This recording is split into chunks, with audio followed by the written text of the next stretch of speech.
All systems go. Clear for liftoff.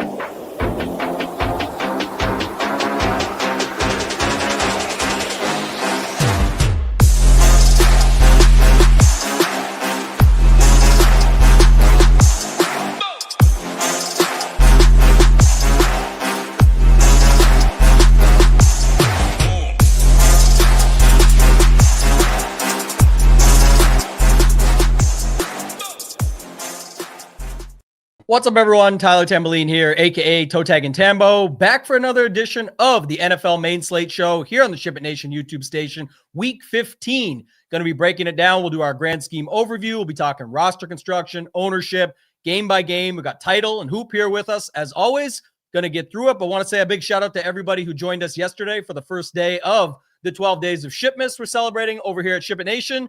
Hoop, I'll bring you in first, man. A fun week ahead. 13 games. Phillip Rivers on the thumbnail, the oldest person in the NFL. Wild stuff, but it should be a good slate ahead. I like having a lot of games like this, and there's tons to talk through.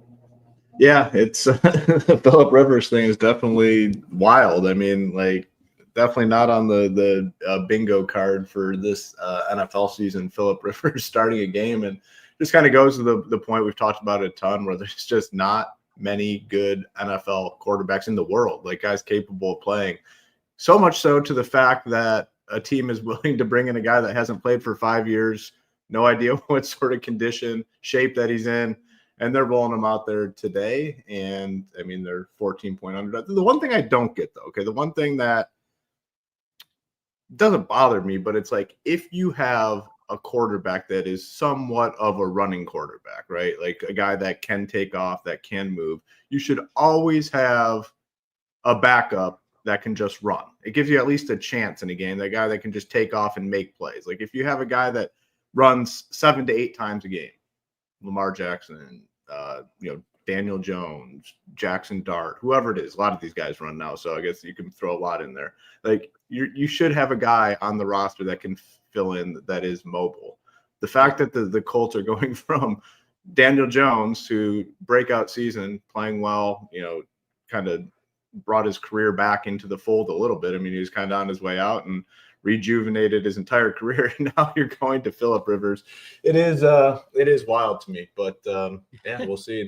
Go ahead. Yeah, I'm just laughing. They should have brought in Colin Kaepernick. This guy's still ready, man. He's been warming up for 8 years. He's still good to go and just working out. You got to see him in there. Maybe he can run around. But I was laughing because the Ravens, like you said earlier in the season, when Lamar goes out, they bring in Cooper Rush. And the only thing Rush about him is his last name. The guy does not move at all in there. And so you get set up for failure at that point. And that's kind of the way it always goes. Hoopster, by the way, you're going to be leaving us a little bit early today, I know. So just so everybody knows, we're going to run through all the morning games. And then Hoopster's going to give us his grand scheme overview on the 5 afternoon games. And then Title and I will finish out the game by game for today. Title, I'll kick it to you, man. It's another free money Sunday, 13 games ahead. There's been a lot of success in the NBA streets and lots of fun in the nation over the weekend. But what's your thoughts, my friend? How you doing? Yeah, NBA's been crushing. Shout out to Rio Ham, the team over there. Hope Matt's doing well. But yeah, this is a great slate. 13 games, 5 in the afternoon, like you said. Definitely a good late swap slate. And it's not just a 5 games in the afternoon. I mean, it's the highest total. Detroit and the Rams get the 49ers who are going to get some ownership. The Seahawks who are going to get some ownership. So yeah, make sure you are around your computer to be late swapping. I'm very excited for it. DraftKings continues to pretty tight pricing, in the sense of like double tight ends has been more popular this year than it's ever been. They're underpricing the tight ends. Receivers, I mean, it's gross. Like it's pretty much, we'll get to Hoop's grand scheme overview, but it's almost you're forced to spend at wide receiver because there's not many comfortable clicks in the mid tier and down below outside of like one name. I don't even know if it's comfortable in Tinsley, but roster construction wise, I think it's really clear. 2 tight ends will be popular. People spending up at wide receiver. Woody Marks looks like the most popular play due to his price tag and their team total. So yeah, I think it's really clear where the field's going. And yeah, you can go with it if that's what you want to do, or find ways to pivot. Yeah, definitely a good late swap slate, a good PM only slate to play on as well. Before we get into it real quick, there's not going to be much marketing today. It's pretty obvious. If you want to join us for the NFL season as it rounds out, you can join us. The Ship It games are wrapping up. It's been a ton of fun this season. The promos are all on the site. You can see the codes. It's that easy. I will say we're one signature away from some really big PGA news for PGA DFS. So I'm excited for that. upcoming because it's going to be another big PGA season at the Nation. So anyone who plays that should be very excited. We'll announce it when we get to it. But for today, just popped it up on the thing. You could see, Tambo Claus got the thing on, got the Chevy Chase shirt on. Day one, a huge success. We had a ton of fun helping out across the nation. So thank you guys that participated. Day two will continue. It's day 1 through 12 of the 12 days of SHIPmas. Make sure you follow us on X at ShipItNation, Instagram, TikTok at ShipItNation DFS. And if you're here right now, tap that thumbs up. Make sure you're subscribed to the channel. Get into the 12 days of SHIPmas and try and win some of those big boy prizes. You can't win the biggest prize on day 12, or maybe prizes, spoiler alert, if you're not in from the beginning. So go back, get into it. Make sure you're having fun with it. Let's get into it, Hoopster. We got the grand scheme overview. Start us off, man. Big boy slate. There's weather. Title will have that. The props, everything up, ready to go. But Hoop, I'll let you kick it off as usual with the grand scheme overview. What do you got? Before we hop into that, that video, the gym gains are paying off. It's like a Tiny Tambo now. You're gonna have to have a new nickname, Tiny Tambo. Check it out. You're thin, man. Yeah, we're getting there. I saw. What are you weighing? Right now, 166. Jeez, man, you're disappearing on us. Yeah, it's pretty solid. I started at 195. Like, you don't know till you know. That's 30 pounds down. It's pretty solid. Tiny Tambo. That's what I got to call you now. You're thin, man. But yeah, honestly, congrats on that though. It's hard. It's definitely hard, especially 30. What was that? 30 some pounds. Like, that's not easy to do, man. So congratulations. I know you're putting in the work. So appreciate it. Yeah. Grand scheme overview. I think the main part of this slate is like there's 5 spends that everyone wants to play: McCaffrey, Gibbs, and then you go to wide receiver. It's Puka, it's Jamar Chase, and really those two, I would say. I think JSN comes in probably a distant 5th from all those spends. So it's like Gibbs, Christian McCaffrey, Puka, Jamar Chase. Those are going to be, like, I would say a majority of lineups have 2 of those guys today. Like, if you're hand building, you're going to have 2 of those guys. JSN, maybe a little bit of a leverage play there because I think a lot fewer go to him. And then I guess maybe like a Amon-Ra, it might get mixed into, but it's like those main 4 that people are going to want to play. And it's pretty easy to do so. Like, and the way that people are going to do that is by saving at quarterback. And there's a lot of different guys to save with. Like, there's just not spends. Like, Josh Allen is $7,500. No one wants to play him. If you're playing multiple teams, I would get some Josh Allen. Matthew Stafford will get some because of that game dynamic, but then like Jalen Hurts, 6,800, people aren't going to want to click that. Drake May has an uncomfortable price tag at 67. Same with Burrow. So people are just going to look to save. The one thing I will say, and we'll get into it more when we get into the game, but like, it always gets spread out at quarterback. But if the cheap guy that everyone wants to play is CJ Stroud, like, man, there's a lot of other guys I'd want to play over him. So that's the one thing at quarterback. At running back, you got McCaffrey, you got Gibbs at the top. Both of them are going to get a ton of ownership. And then Woody Marks as well is going to get a ton of ownership. Gibbs, I think McCaffrey and Gibbs probably end up like 25%-ish. McCaffrey probably more, but Woody Marks is going to be very, very popular. So like, I think those 3 are going to be a very common starting point, but there's other guys that you can play, like Saquon Barkley, 7,100. That stands out to me. There's, ETN in a really good spot, 6,500, kind of a weird price tag. Wide receiver, already talked about it, Puka, Jamar Chase, and then it's pretty ugly after that. I think Title kind of touched on it. It's like, man, there's not many standout plays at wide receiver. Tight end, what's going to happen there. There's so many cheap guys. Everyone's going to play probably 1 cheap guy, probably play 2 cheap guys. That's how you get some of these spends in the mix. It is interesting, though, like, no one wants to play Trey McBride because he's pretty expensive. No one wants to play Bowers because they're expensive. You're, like, forced to save here. So that's definitely an interesting talking point. But we have a lot of games overall on the slate. There's 13 games. So something wild is going to happen on the slate. It just has that feel that, like, to me, like, at the end of this slate, I think we're going to look at the winning team and be, like, kind of surprised, I guess, is my guess for this slate. Just so many games now, 13, so many games that have blowout potential, so many games with big totals, so many team totals that are massive. So something wild I think will happen today. Yeah, title odds. Obviously, we get that breakdown for a reason. It's a good one. Gives us kind of a grand scheme of the entire slate as a whole. Anything from the weather side of things that you want to bring up, or just I know we always use Roth over at RG. Shout out to him, but just want to say what sort of are you seeing, and then if you can take it and apply it from a DFS perspective, we'll go from there. Yeah, a lot of people are talking about it. First, I want to shout out Gary and anyone else that's in the New Orleans for the live final. Good luck to you, big boy, money up top, and good luck to everyone in the best ball streets. I mean, if you don't have Kyle Pitts, the sweat might not be as fun, but hey, enjoy it if you're still alive. As far best as ball the weather, people are just real quick, man. I got to take one shot at the best ball people, man. The best ball people are just like they're turning into like a different breed. It's almost like the inbreds in the DFS community, the people that are solely focused on best ball. And they're so soft and weak about it all. Like all these guys just bitching. Like you knew the format before you came in. Like you knew what the format was. That's why Title said the drafters format is the best. It eliminates the Kyle Pitts thing from the conversation. Once you get into these best balls where you have to advance each round, you're starting fresh for the most part. Like you might have a really good team, but you're starting fresh. Like you have a huge roster of players. You have these people whining and crying. Just think about it though. Like these people that have gone all in on best ball, a lot of it I think is bankroll related. They don't have the money to play DFS on a day-to-day basis, so they switch over to best ball where it lasts a lot longer. But it's like, man, you spent 10 months. A lot of these people spend 12 months focusing in on this stuff. And then Kyle Pitts on a Thursday night on a dead team just ruins your entire year or 10-month stretch. It is wild. And then you go and complain and cry about it. Like, nope, don't feel bad. Yeah, just don't complain and cry. I mean, you know what you sign up for before you play with the pods, the variants that way. If you don't like it, play drafters. Yeah, shout out Go Collect. Go Collect also knows about drafters. A shipper over there. But yeah, back to it. The thing about weather, December 14th. It's cold. It's cold in a lot of places, but that's really all I'm seeing. Like, and I copy Roth at RG. I'm not Roth, they said in the chat. Yeah, I'm just copying what he's I'm not studying about weather all week, but it seems like it's pretty much just cold in a lot of places. He has one game, yellow, orange, and it's the Giants Washington game.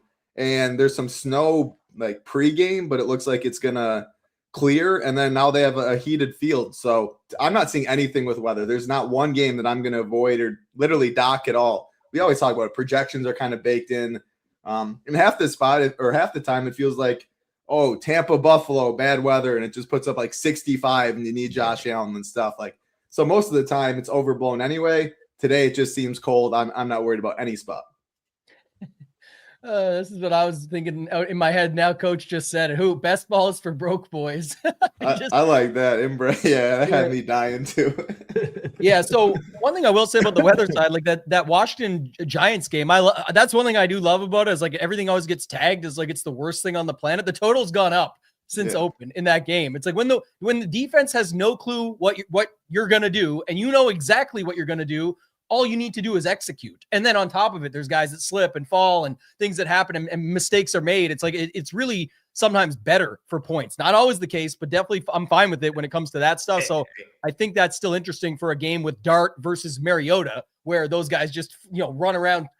Dart said, I ain't switching my game up. I'm going this way, and that's how I'm going to play. Go ahead, Hoop. Yeah. I was just going to add on with the weather stuff. I mean, I think it's different than weather situations of even 5-6 years ago, because these teams are now doing everything possible to neutralize these situations where they have the heated fields. They got the guys shoveling the lines in between when there's a break in action, when there's a commercial break. Like, they weren't doing that shit years ago. If it was snowing, you're just playing in that shit. And a lot of these stadiums are built to, you can't obviously fully negate the wind, but they're set up to do as good as possible to eliminate the weather element. So a lot of these weather games, I think, are just less impactful than they were even like 5 years ago. They're making sure they're putting in the work. Like you never heard of freaking heated fields in the past. Well, yeah, when it starts snowing and it's melting right away, it's not much of an impact. And we saw it last week. All those weather games, you got the weather people, I got to bet the under in all these games. They all freaking went off and scored like 60 to 70 points. So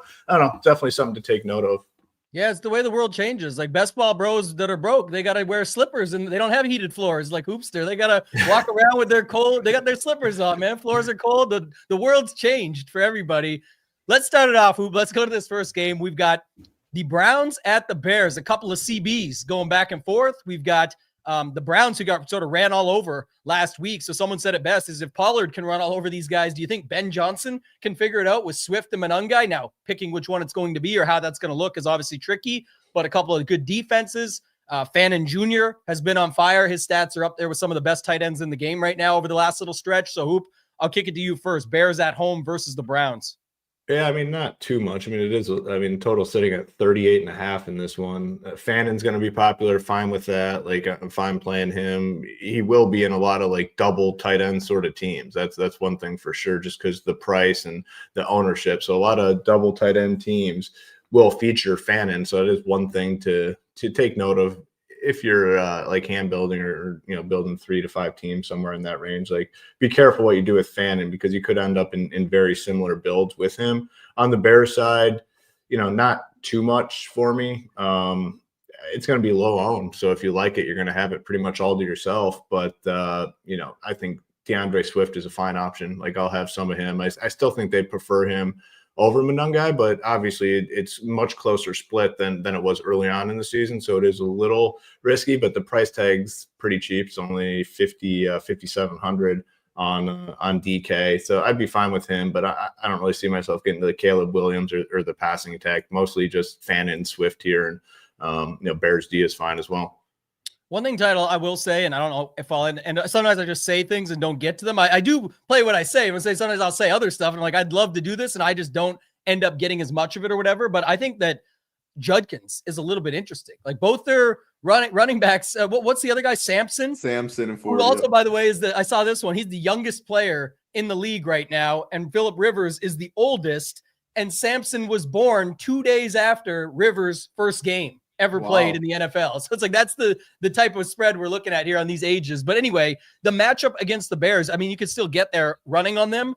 There is no Samson. There is nobody behind him. The two guys that are usually there are out. I'm not saying it's going to be a slam dunk play, but for another guy that just sort of sits in that $6,300 range, $6K range, at $6,300, that's at least somewhat interesting. But he's been your guy a couple of times this season. He would be a leverage play to Fannin if people are on him. Maybe you don't want that label anymore. I'll let you take it from there. No, I was gonna say, like, Hoop didn't mention his name once. He always throws in the Buckins and tries to like do something. He didn't say one word, so I don't know whether to take that as he's gonna smash today or just to not use him at all. No.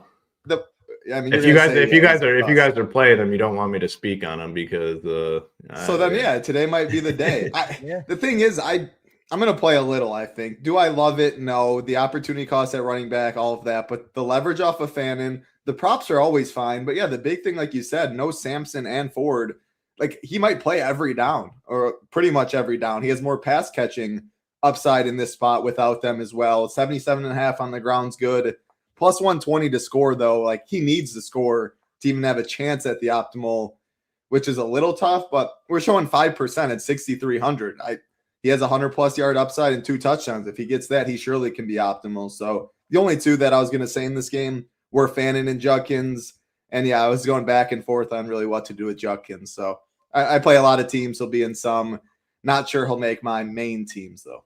Of note, the Rome Odunze is expected to play. So, I mean, there's nothing really there that everyone was waiting for that. And I think the only real it's not major news. The only real one that we're not fully sure on yet, and I would assume out actually, which we'll get to in a second and segue with, is the Bateman situation. That ankle going to a DNP on Friday is not a very good sign. And then Harbaugh was in an interview talking about it, say it's been a nagging injury, but I will say this, when people bring this type of stuff up about O-lineman, there's literally no quicker way to get it out than to hand it off to your running back. So there's absolutely no faster way than that. And again, do they do anything with it? We don't know, but nobody knows shit. That's why we're playing the game and playing and talking about building lineups for DFS and playing against the field and who's doing what. People are not playing Judkins. That's the bottom line and what we know. So people are playing Fannin, et cetera, the matchups. We kind of know all this stuff. We can just put it in and insert from there. Let's go to the next game, though, Title. I'll stay with you. A much more exciting game. The Ravens at the Bengals. Big boy total. It went up quite a bit since the line came out to start the week, but definitely got more popular as the week went on as well, especially with the Higgins news. So now you can just play like Burrow, Chase, Tinsley, Gesicki, and pick a guy and from the Ravens if you want and kind of overstack it. All kinds of ways to play this game. But what's your thoughts on this one? Yeah, definitely a really good game to target in the sense of a lot of different options you can play. And I mean, pretty moderate ownership outside of Jamar Chase. And even his has to stay in check somewhat with Puka, with McCaffrey, with other spends on the slate. He will be the highest owned in this game. 89.5 receiving prop, 7.5 reception prop. Yeah, no T. Higgins. Like, he could absolutely get peppered all game long in this spot. 8,100 feels like a discount. So I really like him. There's just so many ways to go about it. Outside of him, it's pretty much Tinsley and Gesicki. Tinsley's the one, like I said from the top. Receiver, there's not much value. And if there is one, it is Tinsley all the way at 3,100. 3,100 opens up a lot for your team.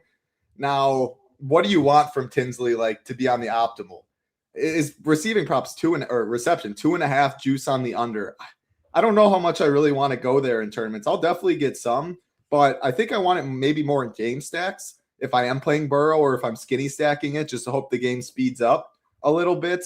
As a one-off when I'm not playing anything in this game, I'm really not sure how much I love it. I was really curious, and I'm curious here what you guys have to say about Tinsley. I think I prefer Burrow to Lamar for the sense that, man, Lamar has just been so tilting for me. I do like Big Dog in this spot. Zay Flowers is going to get a little ownership. Likely Derrick Henry, Lamar, all of them are going to get ownership. The one guy that leverages it the most is just play Derrick Henry.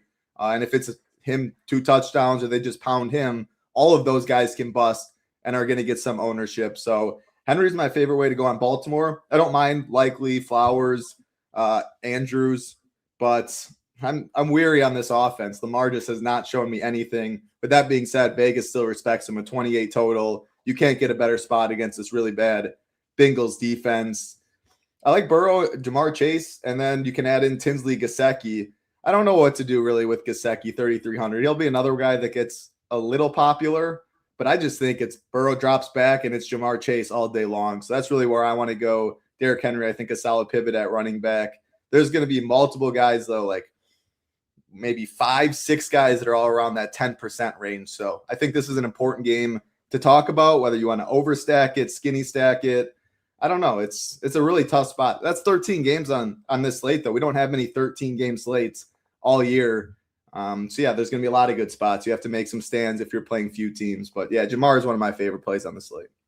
Yeah. If you're just joining us, make sure to tap that thumbs up on the way in, subscribe to the channel. We definitely go game by game. So we'll get to CMC when we get there. We did a grand scheme overview, but it makes it easy. So anytime you watch our shows, things you can expect, we show up, we're on time. We start it right when we say we're supposed to. We get to things as quickly as possible. And then you can always go back throughout. We timestamp it after the fact. If you miss it or are late, you can go back and get it. A lot of the little things that I know some people really appreciate. So hopefully that helps. But on this game, Hoop, the one thing I'm thinking here too is, everyone was talking about D. Hember last week and he just completely failed people. But really, if you dig into it, like look at all those end zone, red zone rushes, just didn't get in. He had 24 or 25 carries. I can't remember now. And it was like 94 yards. Like everything was there for a massive day. Now he's in just another really good matchup. And look, people will say, oh, people are talking about him. Sure. It does, like, again, if he gets to 15%, great. 85% of the field not playing him. Tons of different ways to get different. It's guys like him and ETN and some of these others like Barkley.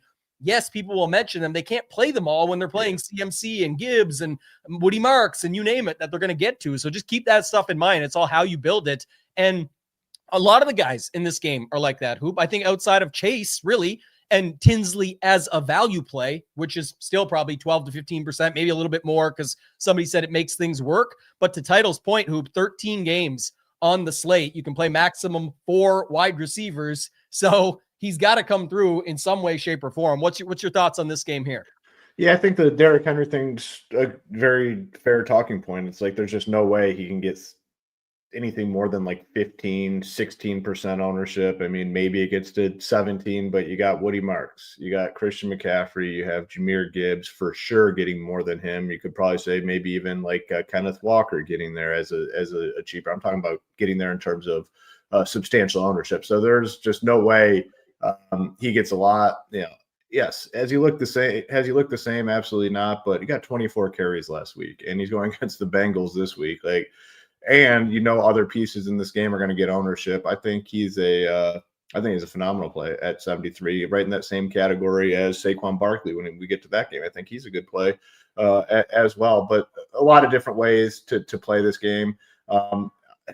Lamar Jackson, it's been frustrating, but to me, it's one of those scenarios. If you've been playing him, you just gotta you got to stick with it. I mean, you just have to keep playing them. I think if you've been like, it's easier to say, obviously, if you're building a lot of teams, but at 6,400, I think he's a fine play. Zay Flowers, and then you have 2 tight ends. So I mean, just so many different ways to play him. And the nice thing about Lamar Jackson is you don't even need to stack him with any of those guys. You can play him naked if you want, and it's just a lot of options. And then on the other side, the one thing with this Tinsley guy at 3,100, like if Tinsley is going to get like a lot of ownership, which it looks like is the case, like I'd be somewhat careful with that.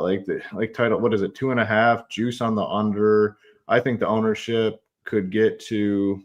The argument is if it makes things work. The chat brought it up, so you're on the same case. Sir, but if he gets 8, let's say, right? Yeah, but it's like a 13-game slate though. So like I don't want any of my guys to get 8. Like and 8's almost double. Like 7.1, but it's probably 2.5 juice on the under, 28.5 receiving yards. Granted, his projections around that, but. Especially single entry stuff, hand building stuff. I get it. If you're building a lot of teams, he's going to be in the pool today. Like I totally get that, but man, I would be very cautious with Tinsley today. Cash games, yeah, for sure. You play Tinsley. If he gets the 0, it doesn't matter. Like you're still live to win. But 13-game slate with a lot of huge team totals. Like I want all my guys to get like 20, not 8, 9, 10. So. I'd be careful with him. I love Gesicki though. I think Gesicki is wide receiver 2 on this team with T. Higgins out. Fannin is going to be higher owned than him. Yes, Gesicki is going to get some ownership, but I love Gesicki at 33. I think he's a phenomenal play. I'm not a ton of interest in Chase Brown. Piron has a legit role here, and it does take away from Chase Brown. But the one guy I think is interesting is everyone wants to play Tinsley and no one wants to play Yossi Vosh at 4,100, $1,000 more. I don't mind going there. Again, this is probably more of a deep field tournament if you're building 150 teams, but I think he's fine at 4,100. So yeah, it's a good game. Gesicki and Derrick Henry are the 2 that stand out to me here. Yeah, I can't go without mentioning the 2 tight ends for the Ravens in Andrews and Likely, and the ability to even build in secondary stacks of like a Likely and Gesicki, whatever you want to set it up. Like I have no problem with that if you're going 2 tight ends and doing it that way. The Gesicki factor is more that he's at a 1Z position. While there is 6 to 8 other tight ends we'll talk about on this slate that might be realistic, it's fine. But it's like if the big price McBride, who we're going to in a second, doesn't get through, or if Fannin fails or whatever, Gesicki, at least you have to play 1 tight end. It's a 1Z position. It's like he could just rack up the points and get you there that way. To Hoop and to Title's point with Tinsley is like, even if he has an 8-point game, it's not necessary that that's going to be great for you. And then on top of the fact, I know a lot of people say, I'll just go to this guy instead at this price. It's like, it might not be the build. It might be that you need something a little more balanced. It might be that the 5K receivers come through and get you 25 or something, and those just crush, and you had to find that money somewhere else. It's not automatic. Like I heard someone say this morning, well, if Bateman is going to be out for the Ravens, I'll just move over to DeAndre Hopkins instead of Tinsley. Is that possible? Yes, but what's he going to get down? Like 3 for 30 and a touchdown? That'd be better than Tinsley's score that we just said, but is that really going to be enough either? It may just be that that's not the build. So I kind of like what Title had mentioned, mixing him into maybe some of these overstacks and the big builds where it could sort of set things off and go back and forth, as opposed to a one-off. Versus with Gesicki, I could play him as a one-off. I could play him as a secondary. I could play Henry Gesicki, pick my pieces up that way and hope that it does enough for me and go from there. So interesting game. Are you guys Burrow, Lamar? Who do you guys prefer? Are you playing Burrow at all? I don't believe the Lamar ownership. I know that like a lot of play, like even our, like, I don't know, I think we'll get a final update before lock. And I think that's what people are waiting on. But because Zay is not going to be as popular, because people are mentioning Andrews or Likely and then putting one of them with the other side. It's just so easy to stack the Burrow side that I have to think it stacks up more. And I think all that does is give a little bit more ownership to Henry, but not higher than like what we said. It's like he still can't get out of control here. But now people will be like, well, if I'm not on Lamar, I can get to Henry. And I see that a little bit. But again, they still can't get all the way to him, I don't think. Hoop, you got anything else on that? If not, you could take us to the Texans at home versus the Cardinals. Yeah, nothing else to really add. I mean, I think they're both, I don't know. I think that it's closer between Lamar and Burrow, probably 7-8% for both, somewhere in that range. The Texans are definitely an interesting spot, probably the best spot for them offensively. all season. They look like a legitimate team. Their defense, we always talk about it, could be the best in the league. But now everyone wants to play the offensive pieces, and for the right reasons, obviously. Cardinals defense is terrible. They're just giving up a ton of offensive production. They'll continue to throw the ball, which is nice. So it just allows these offenses to kind of go off. And, I'm good with most of the Texan side, like Woody Marks, fine with him, Nico Collins, Jaden Higgins, Dalton Schultz, fine playing him at tight end. The one issue I have is the CJ Stroud thing. It's like, man, like if he's the cheap guy that everyone wants to go to, we have so many other cheap guys in play. And I'm not saying he's going to be massively owned, but it looks like he probably is going to be the highest owned of the cheap quarterbacks. And if that's the case, I'll be probably under on it and, kind of lean on being a Woody Marks game over a CJ Stroud passing game. Like, this is a defensive oriented team. If they can get a lead and just hammer it home through the run, I think they'll do that, just knowing how good their defense is and knowing they got Brissett throwing it on the other side. So I'm fine with Stroud if you're playing a lot of teams. Like, I would get some exposure, but hand building, and if you're in single entry and you need a cheap quarterback, I would definitely be looking to go somewhere else over Stroud. But again, if you're playing 150, I'm fine with him being in the mix. But I can't be super excited about Stroud as one of the most popular quarterbacks on the slate. Michael Wilson continues to be an absolute stud. They're going to continue to pepper him. If they're down by 2-3 touchdowns, they're just going to continue to throw it to him, and they're going to throw it to McBride. I mean, McBride had no ownership. I mean, I have to have some. I mean, no one wants to play him at 7,400. If you're building a lot of teams, I would get some exposure. This team will just continue to throw the football until the clock says 0 in the fourth quarter, and that's valuable for DFS. So McBride had no ownership. Michael Wilson, fine with.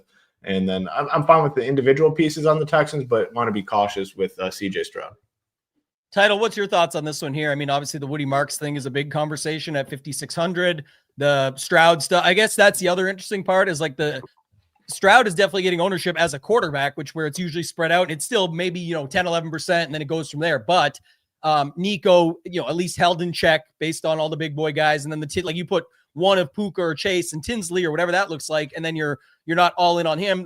Hoops boy Dalton Schultz doesn't look like he's getting any ownership. He's at 4,100, which is $100 more than the popular Harold Fannin. A way to close that out. You could stack Woody Marks with Stroud, where most are picking between the two and looking to leverage. And then obviously, like we said, on the other side, someone said today, I don't want to play Michael Wilson at that chalk. He's not, 90% of the field probably doesn't play Michael Wilson, and he's literally been insane in the games without Harrison. We only have such a sample size, but 3 games on a 15-week, 14-week so far NFL season. That's a lot of games to look at in the small world of sample we live in. So your thoughts on this game? Yeah, and I mean, just watching the games, Michael Wilson's a grown man. Like, this dude is making – Brissett trusts him so much. He'll just throw it up to him, and he's always open. I'm going to play Michael Wilson because I like Texan stuff. He's the easiest run back. Brissett might drop back 40 times again. Now, it could get really gross. You can definitely play Texans D. I think they're a very good spend-up option. If Brissett has to drop back so much, pinning their ears back, the best defense in the league against this Cardinals team, it could get ugly. But hey, you throw a pick six, you get the ball right back, and Michael Wilson can get some more. So we just saw CJ Stroud, I don't know if it was 2 or 3 weeks ago, as the cheap quarterback again, but he only came in at like 11%, if I remember correctly, which is kind of where we have him projected around.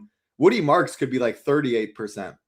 I'm definitely going to play CJ Stroud. It's an indoor game with a lot of cold weather. And again, I don't hate the cold weather stuff, but I'd rather them play in a dome. They're implied for almost 28 points. The Cardinals have been awful. I think the Texans move the ball at will. And the nice thing is you can play CJ with Woody Marks, which is chalk, but Woody Marks catches pass out of the backfield. No Nick Chubb is very good for him. Nico Collins looks great, like 6.7K.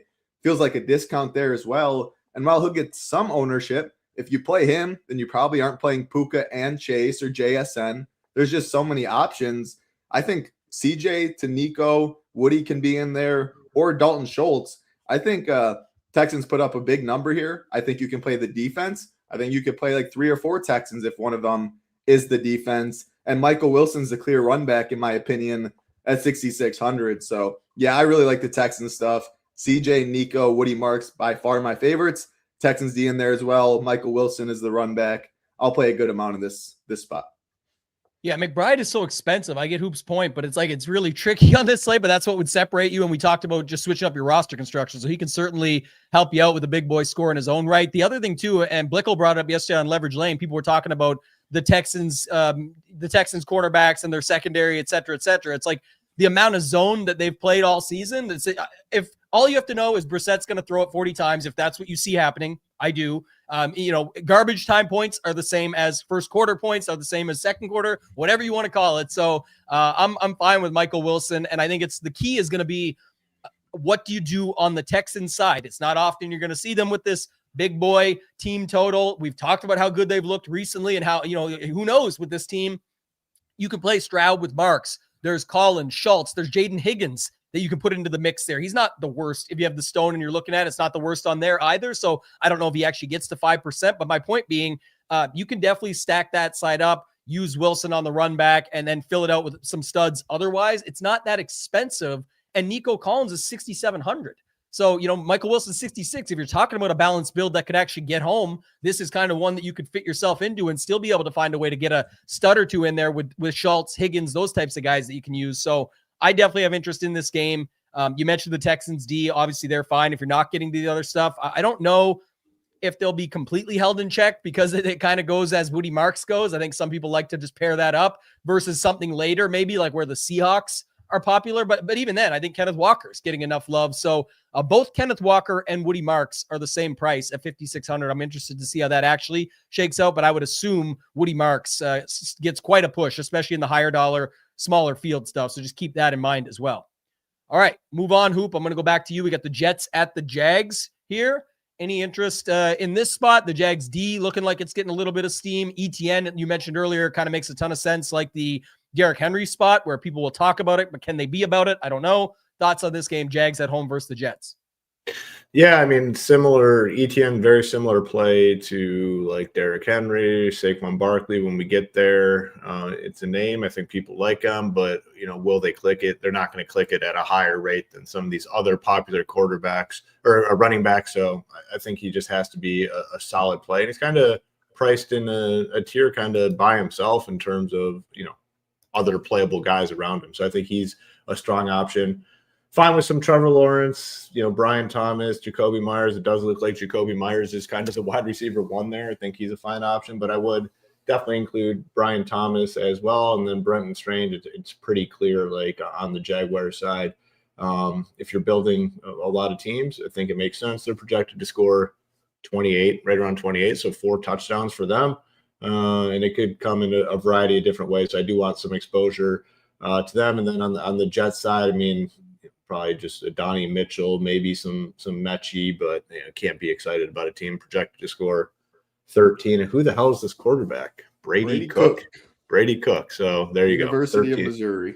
There you go. Brady Cook, man. This could be the day. Brady. Is he going to cook? Is Brady going to cook? That's the question. I would say probably not. All right. I don't got much to add to this one, Tide. I'll let you take it, and then we'll keep her moving. This is, again, there's spots here you can go to, but just nothing that I'm super high on. Yeah, the Jaguars defense, we just talked about Texans defense, mentioned the Seahawks defense. I think spending up at defense, this is one of my favorite slates to do so. And again, it kind of leans into double tight end stuff. I'm going to play double tight end stuff. I think it's mispriced, but there isn't really, when we talked on the cash show, like no really cheap defense kind of sticking out too much. And I can see, I mean, you get to pick on Brady Cook. You get to pick on Brissett maybe dropping back this many times. Hoop said from the top that there's a lot of high team totals. There's also a lot of really low team totals. So playing expensive defenses, I mean, I think we could see 1, 2, 3, maybe scoring 17 plus. And it's really hard for me to see them a 2.8K and below scoring that. Now, defense is very random, but I'm spending up that defense today on a lot of teams. So Jaguars is another one. At home, the Jets are implied for Sabres showing 13.6 points.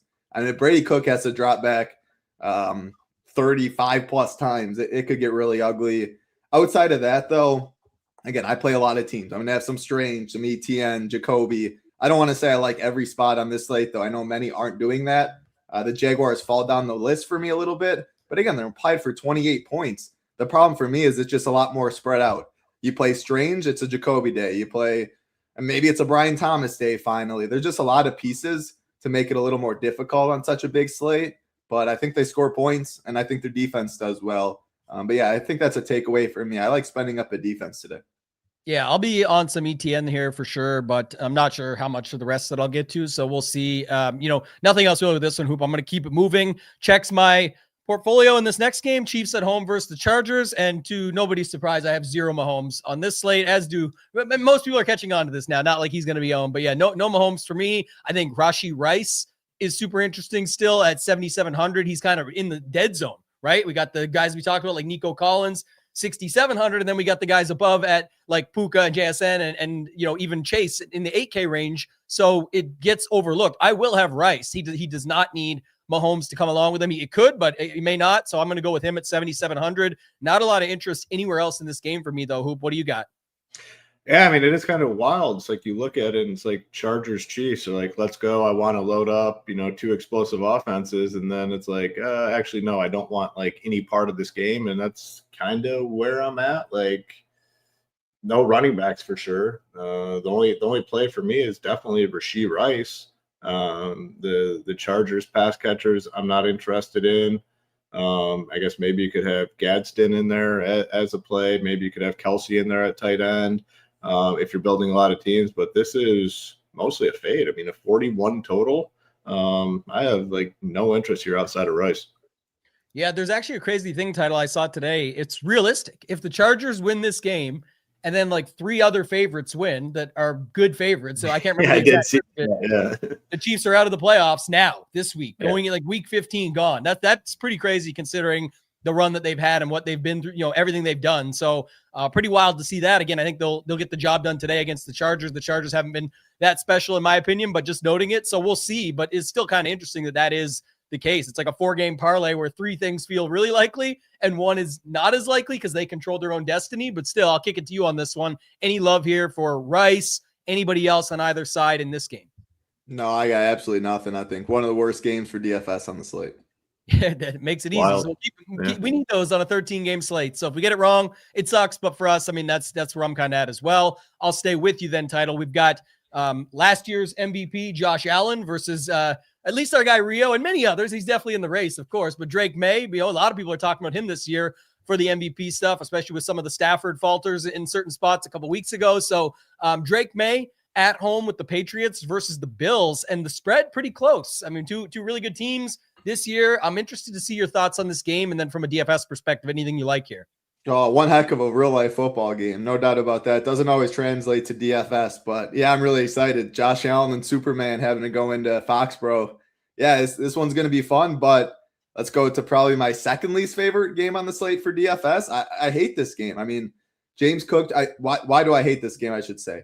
I think if you're looking at the stone, it's pretty clear what the Pats should do. Pound the football. Pounding the football takes time off the clock. What's the best way to beat the Bills? Keep Josh Allen off the field. Vrabel, a defensive-minded guy. I think he's a smart coach. I think they're going to try and run the ball, play action, slow the game down.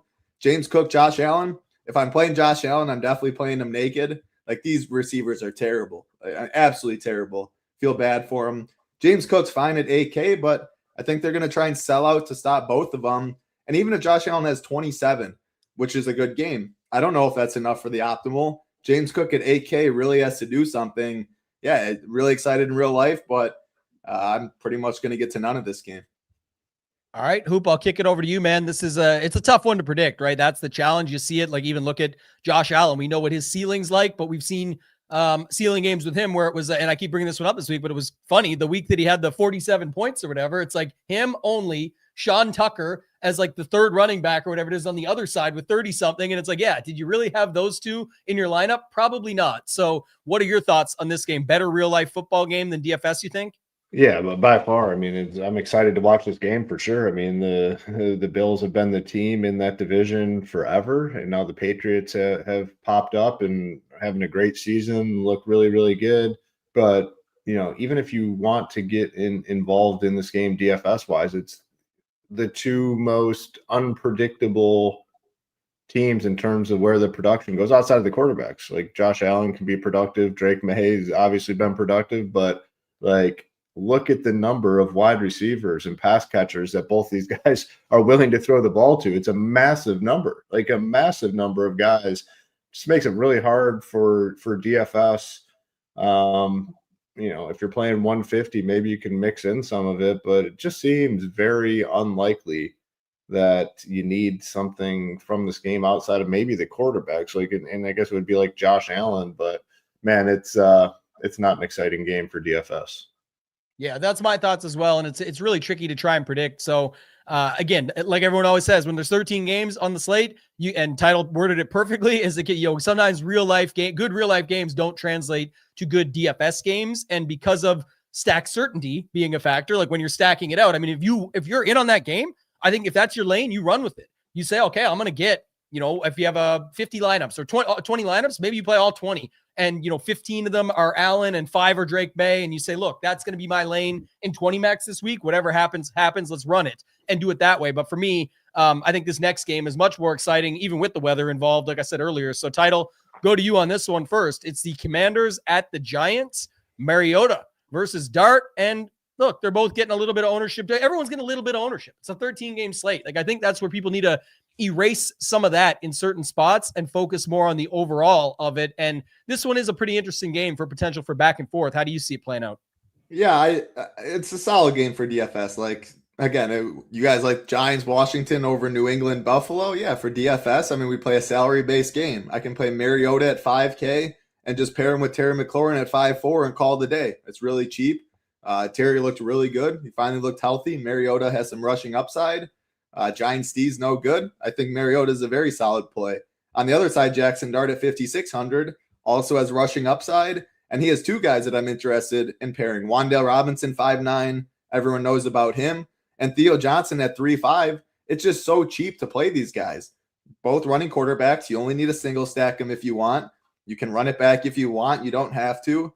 So that I like all of those. I do also think if you want to go a cheap running back, not named Woody Marks, Tyrone Tracy at 5.5. And then if you want to pair him with the defense, Giants are probably one of my favorite cheaper defenses at 2,700. I don't hate that as well.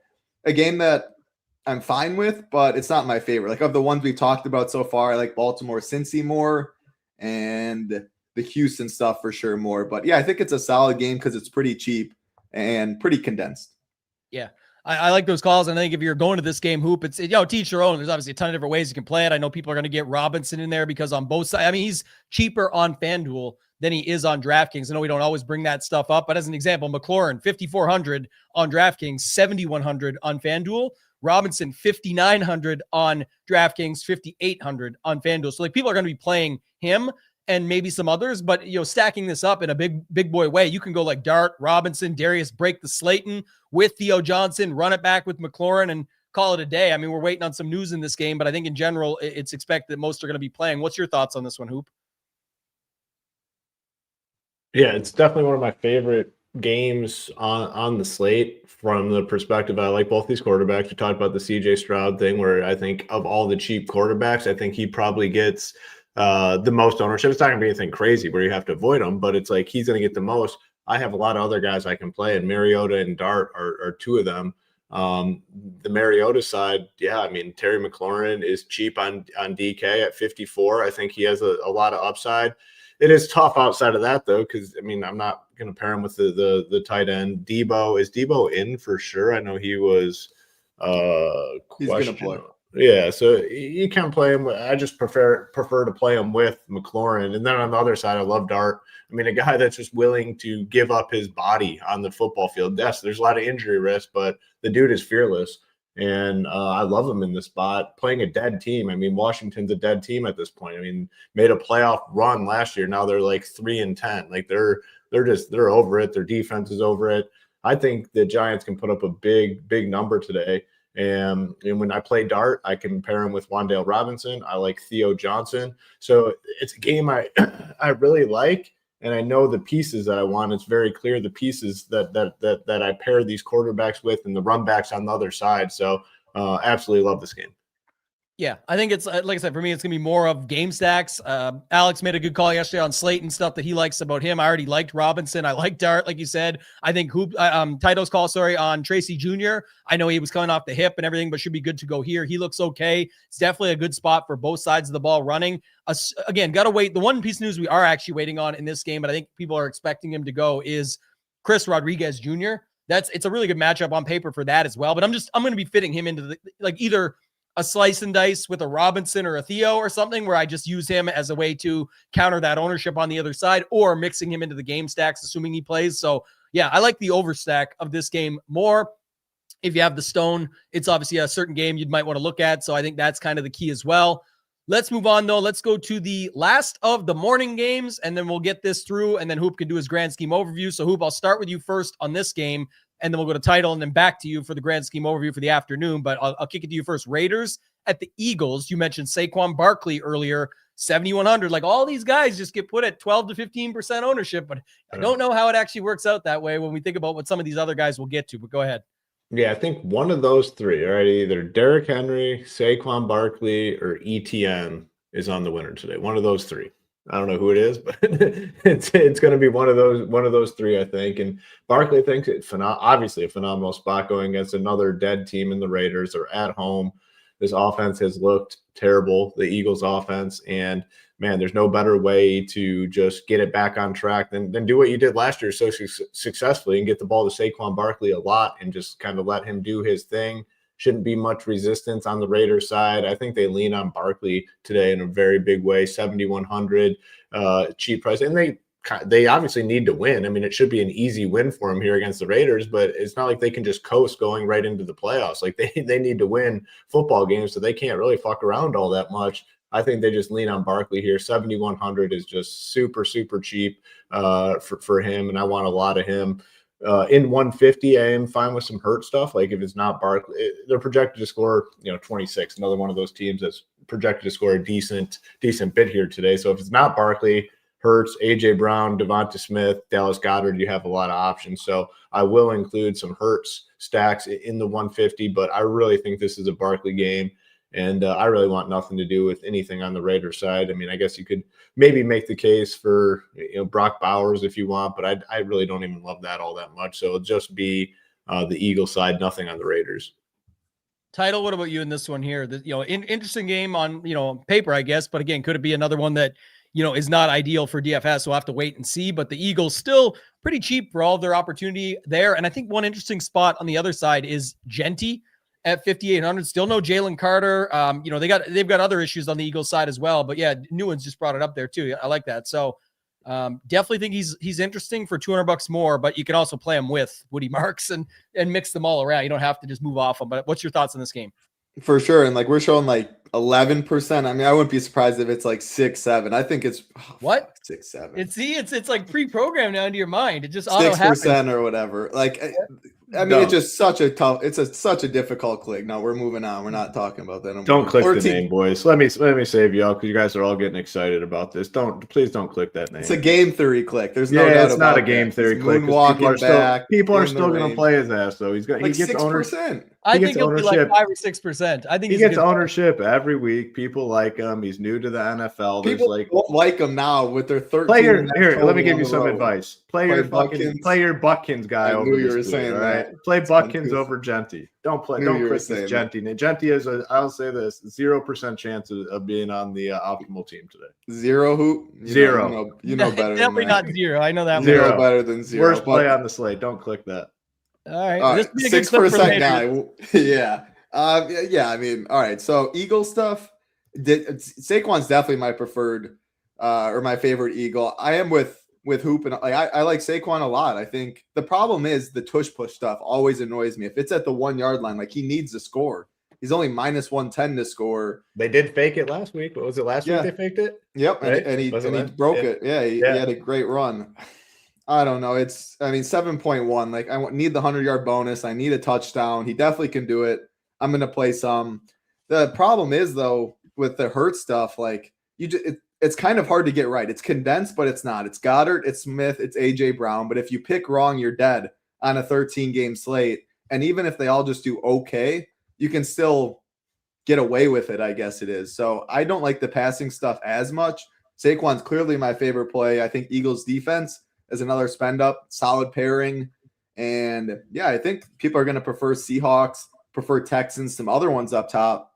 So yeah, 13.5 point total for the Raiders on the road. Saquon Eagles D looks good to me. Yeah, I'm curious about where Genti ownership and all that comes in. I don't love it, but I think it's a game theory play. I don't think there's any doubt. He could catch six balls in this game. 6-7. This dude doesn't even have the kids, and he can't keep it out of his mouth. It's nothing about that. It's literally thinking of what's his receiving prop. It's probably right about that. Like it's a legit. No, look at that. Oh, 6'8". I should have said that instead. Yeah, there you go. Just add one at that. Just add it. Yeah, just change it up. 5'6", 5'6", 5'6". Yeah. But I think it's more than 5. You don't want 5. You want 7 or 8.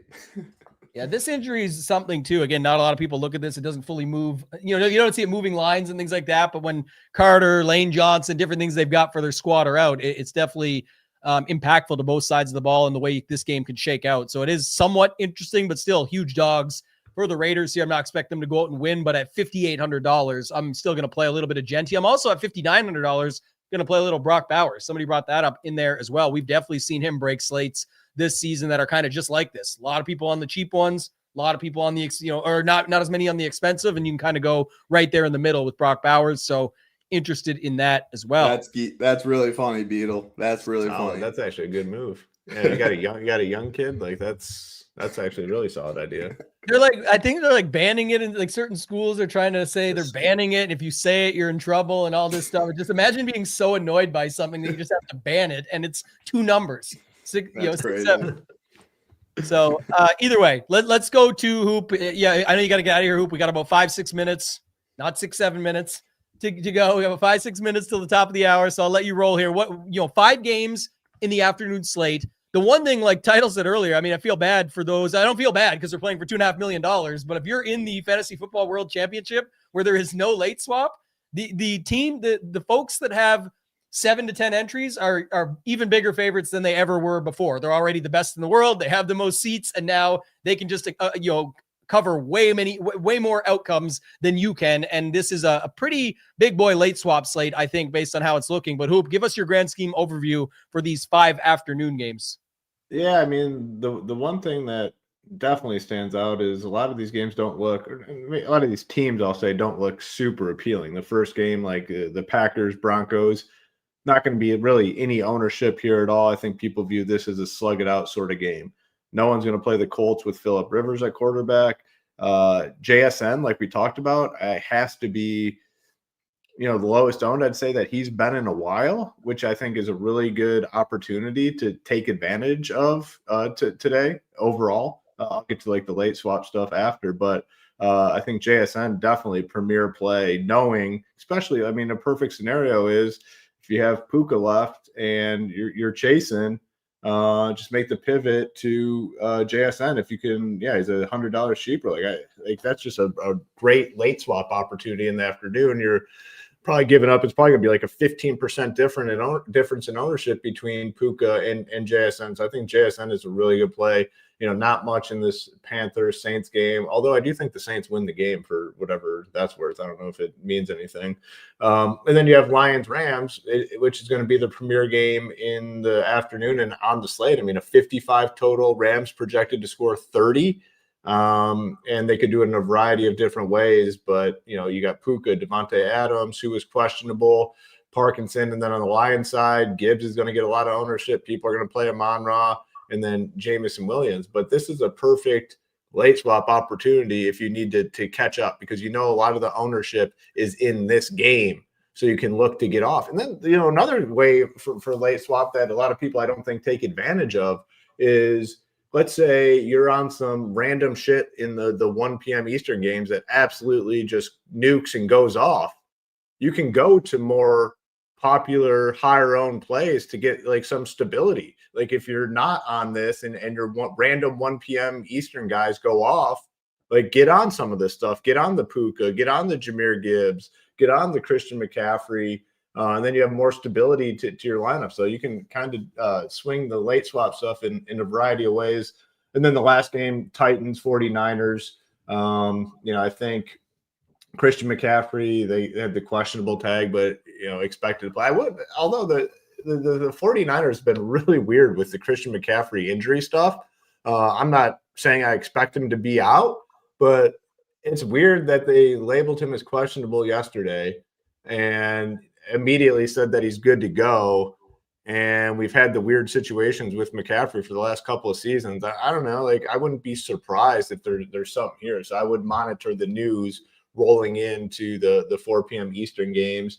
But I do like the Purdy side of things. Purdy, Jennings, Kittle, a lot of different ways to go. But, 5 games, a lot of opportunity here in the afternoon. I will say, though, that the JSN stuff definitely stands out to me.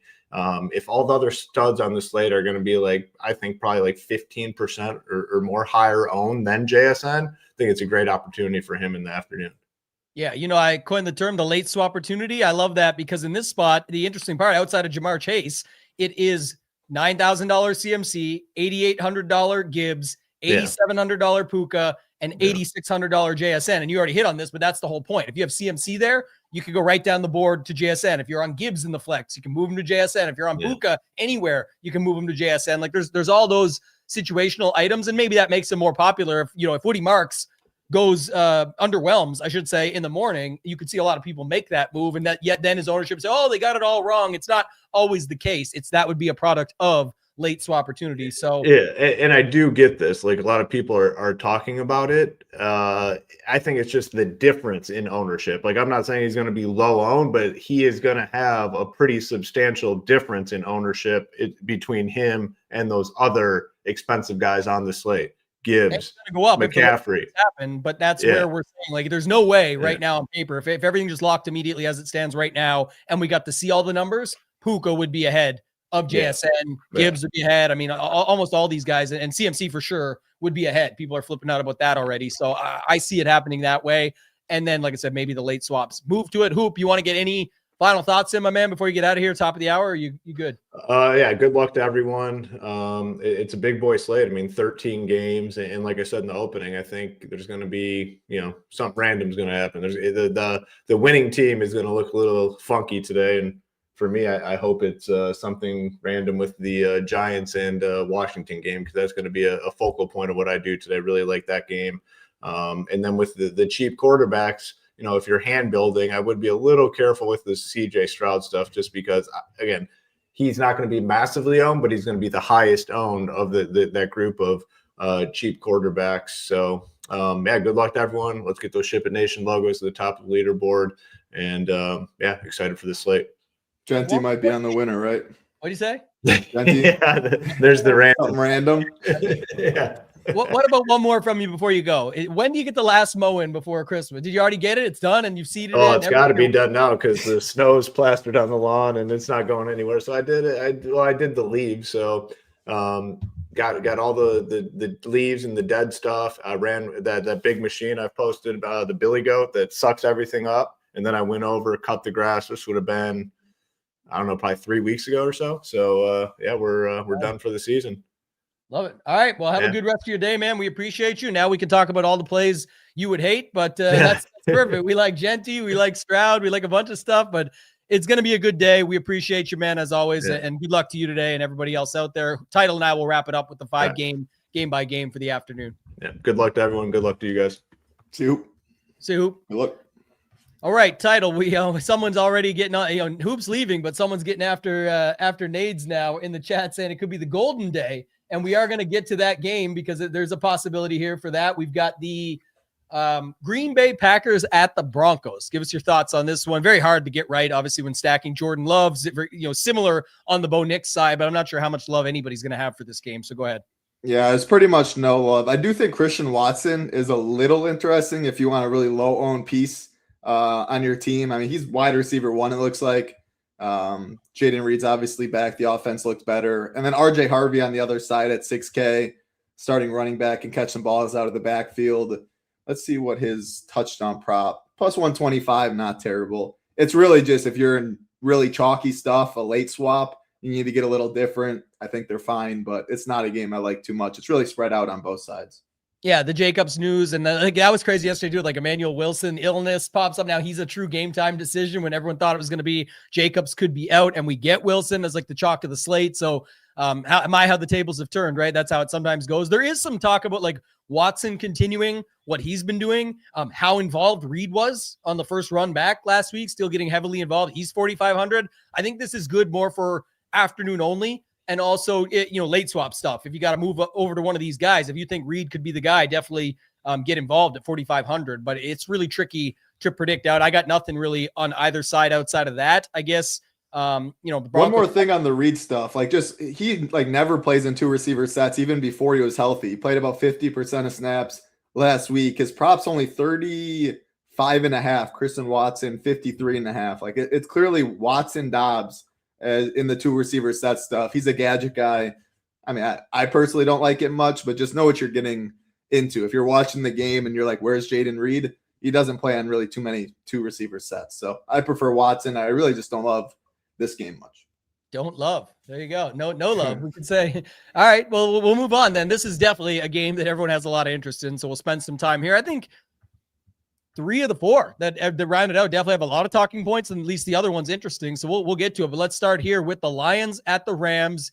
Big boy total, over a 30-point implied team total at home for those Rams. They've got Stafford, they got Puka, Adams. I think Atwell got activated off the IR as well. They've got Parkinson. The other side, you got Gibbs, Amon-Ra, Jamison Williams, all these other options they've got also. So how are you treating this one, Title? And then what's your thoughts on this game for DFS? I definitely prefer the Ram side. For the Lions, I think it's mainly just Gibbs and Amon-Ra for me. Just kind of like as a run back when I am playing some of these Ram stuff or stacking it. I like them both. I mean, Amon-Ra came back. What a dog. Came back after the ankle injury. I think he's definitely fully healthy now that he had a long rest, 10 days, because they played on Thursday. And then Gibbs, I mean, his target share is just so good too since Dan Campbell's called plays.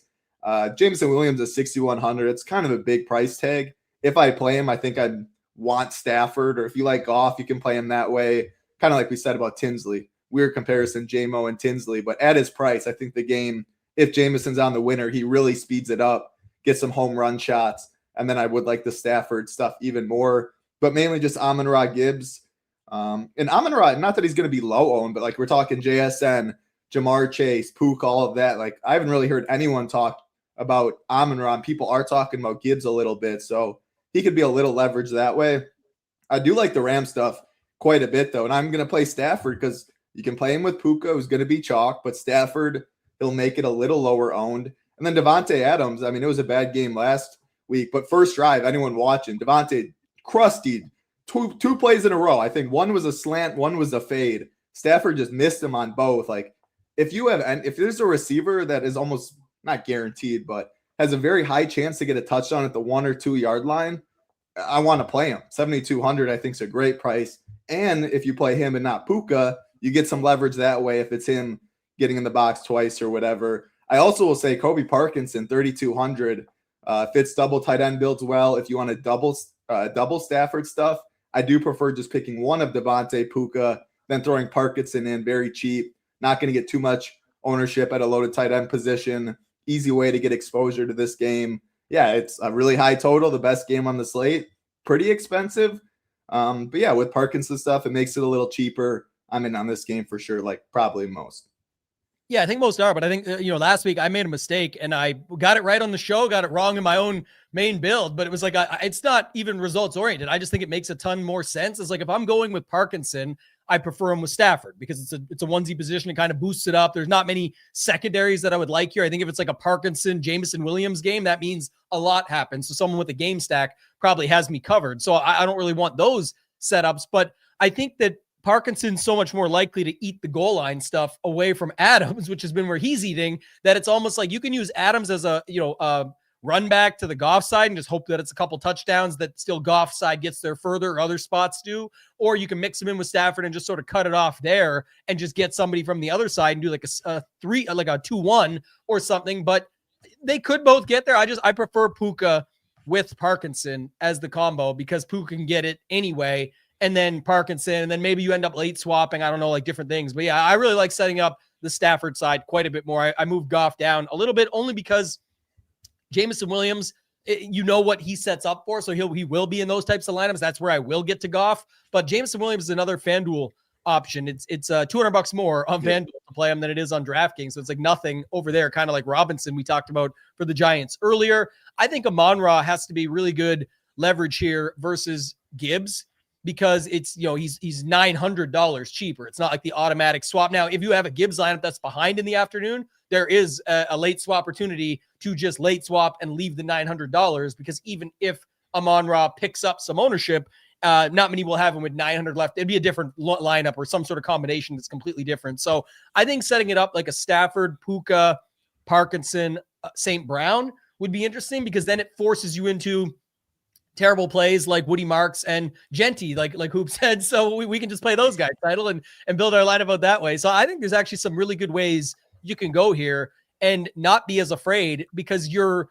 like, oh, you don't have Gibbs, you don't necessarily have CMC or whatever, but you have Puka, you have Stafford who goes together with him, and St. Brown is just priced at 7,900. So you're not classifying him as the guy, but he literally could be the guy. And he also can take out your guy in Jahmyr Gibbs. So when I look at it like that, I add bonus points of consideration to St. Brown as like saying, oh, but you don't have a second stud in there. I do. I have the guy that is Gibbs in this spot. It's like having Gibbs. It's the same thing. So I definitely think this game is good from that perspective. I also think there's a possibility that this game does good, but not really not great. Like points are scored, but from a DFS perspective, it's like, oh man, of course it was, who knows, Atwell or Ferks or something random that starts to get these points going, or Montgomery from the goal line, even though I don't think he has a good matchup at all. It's, can he still score from the one? And you're like, oh shit, like I didn't even get to that. That kills the clock, kills this, whatever it might be. So we'll see how it plays out, but there's some other good games here that we're going to talk about next. Anything else there?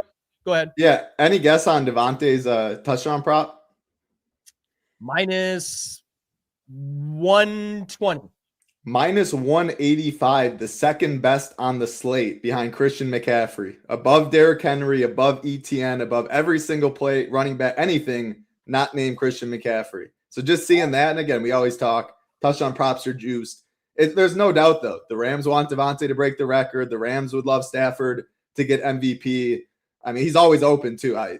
Very few, if anybody, better at the goal line, Devontae on his choice route, slants or fade. So minus 185 at 7,200 with the leverage off of Puka stuff. I found that very interesting, that prop.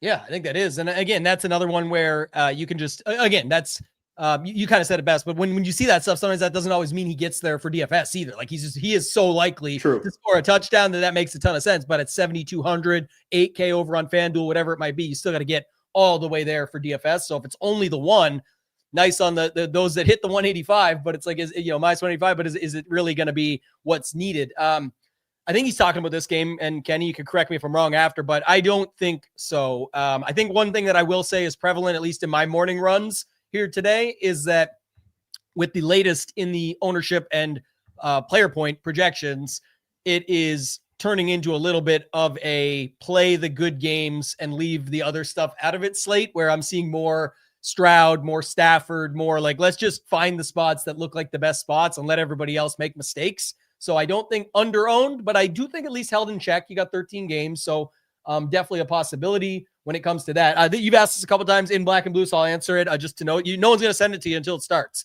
So once it starts, the link goes out. If you're in our Discord, it'll always be posted out pretty much right away. People want to follow along. Our man Gary is in there. He can get it to us, or you'll see people post it on X or whatever, and then you can follow along throughout the day. The last people to promote it will be DraftKings, because they don't want to promote it for some reason, even though they're there taking videos and doing all this other stuff and then using it in sports betting clips when they do commercials on TV. So really, really good stuff from that. Go ahead. I was just going to say this quickly. We announced the winner on all platforms. So if you follow us on X at ShipItNation, if you follow us on Instagram or TikTok at ShipItNationDFS, you'll be able to see the winner. I think it was a member that won day one, and members can win, and it's just a bill credit. So you're going to get a $100 credit on your bill based on whatever your plan is. It's a 1 month credit. So you'll be able to get taken care of that way. But we did announce the winner. Day 2 will come out very shortly, actually. So be ready, turn on your notifications. You can start with X and move from there. Go ahead. Last thing to note, just about like when people are going to play this game, Tinsley's ownership, like a lot of his ownership will be when people do play Stafford, Puka, and run it back with like a Gibbs Amon-Ra. It makes a lot work. Also, 2 tight end builds will be very heavily owned in that too. I mean, we play a salary-based game. You got to play something. So I do like the 2 tight end builds more. But, yeah, I think I would dock Tinsley a little bit in hand builds if I am getting a lot of this game just because he's a piece that fits very easily.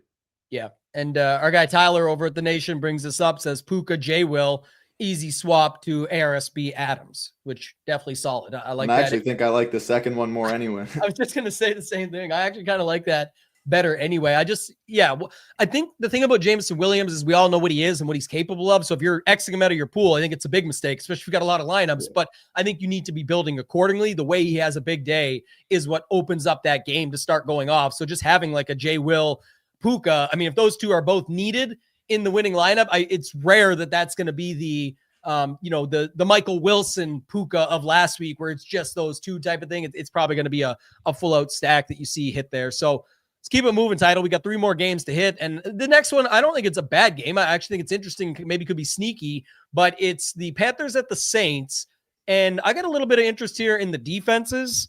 I think some of the receivers are just scaring some people away. And it's like, I don't feel as good about them, so I'm not going to go to them. So all the ownership in this game is down. The Tyler Shuck side of things, I mean, the guy ran 2 touchdowns and looked pretty good doing it last week. Do I expect that again? No. But can he do something at 4,900? Yes. And they still have, there's still, both sides have almost 20 points implied team total, which again, you got to remember the teams you're talking about here. And but it's not 30 like the Rams. You're right. It's not, but it's not 7,000 for the quarterback. It's 4,900. It's not 8,700 for wide receiver 1. It's 6,200. So all of it's factored in and priced in. What's your thoughts on the Panthers at the Saints?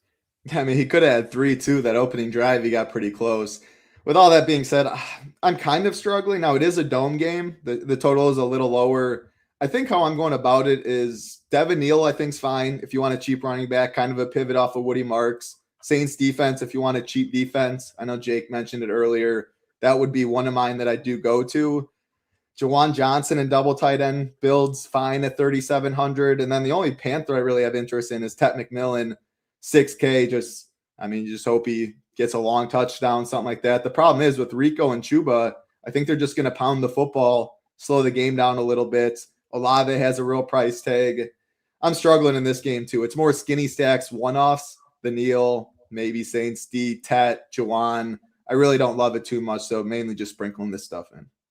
Yeah, the Neal spot, I don't know, people, just did, because last week I know that people mentioned him, but then not as many got to him. It feels kind of the same this week, right? It's even though he did some stuff and they're happy with it, like it's kind of a polarizing spot and price tag, especially because at 5,300, when you have all these guys at 56 and slightly more at 6Ks and things like that, I think that's what's keeping it a little bit in check, but definitely a fine spot. I think the Saints D is pretty interesting at 25. You mentioned the Giants earlier. Those are my 2 favorite at the lower price tiers of the Saints and the Giants. I think those are good ones. You can always flip it. Like in this spot, it could easily be the Panthers D. Somebody asked me in the Discord, while I'm live on the show, it's tough to respond. I apologize. But like about the Chuba Hubbard spot, I don't think I have any. So I'd have to look, but I really don't think I have any, or Dowdle or anything. Like I get it and what could be, but it's more likely I'm going to have a McMillan, Olave, Jawan Johnson, Tyler Shuck, Devin Neal, Saint, and more on the Saints side for sure. So at least I got that covered.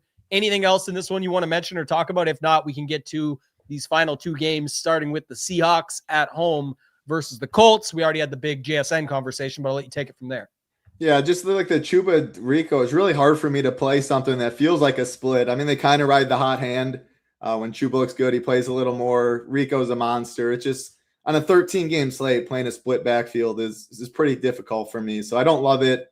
And if you're playing a lot of teams, sure. I think I just looked. I think I had like 1% in there somehow, and I haven't finalized anything. I'm just having a quick look, but I had like 3% in my initial too, but I always rerun and do stuff after. So he's at what, 46, like a really cheap price tag at 4,600 where there's like no viable running backs in that range.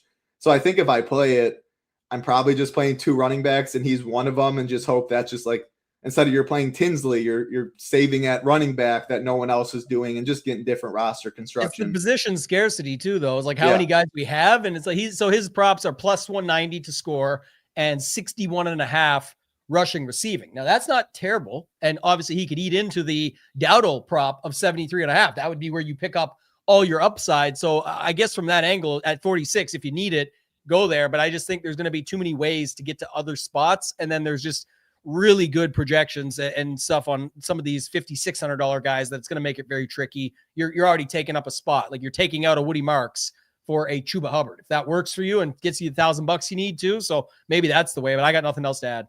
Yeah, the projection's fragile. If you have a read on it, you watch the Panthers all year, you think it's 60-40 Chuba, the projection would look a lot different. And then Chuba would be a good play. So if you do think he gets more rushing attempts or he's on the field more, yeah, then you bump the projection and he looks better. It's just a little more difficult for me to do that right now.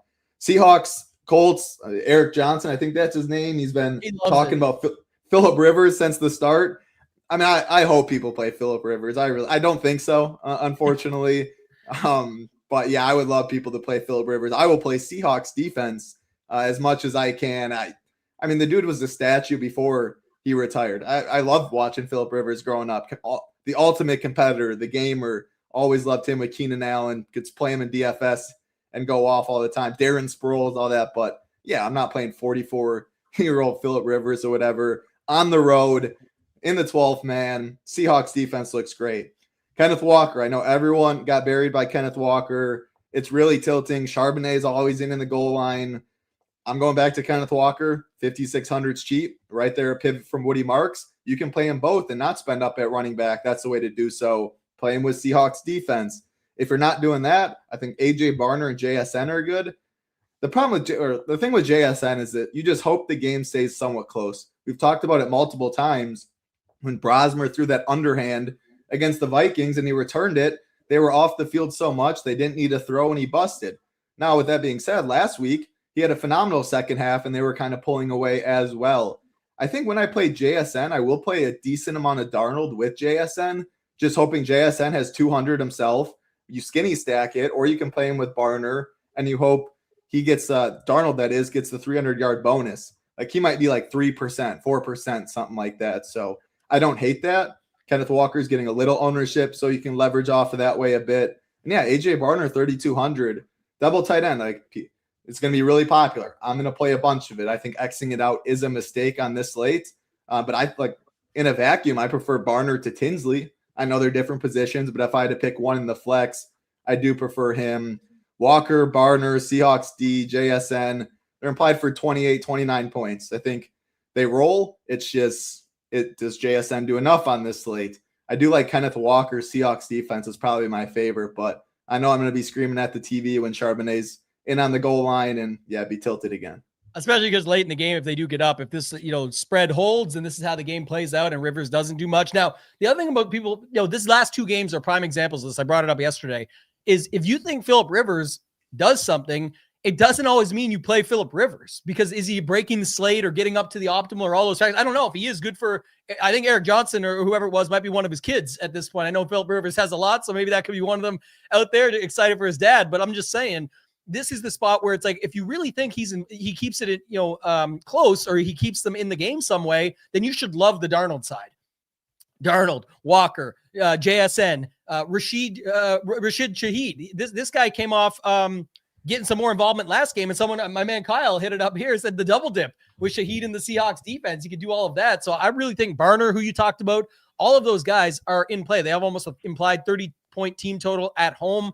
Our stack rankings really like it. I think this is definitely a good spot. In some people want to play it more in afternoon only, but you don't always have to pick from the other side. If you like the Colts here to do something, you're just unsure of how it will be, but you think Rivers will be good enough to make something happen, or you think Jonathan Taylor will be good enough to make something happen, you can definitely get involved.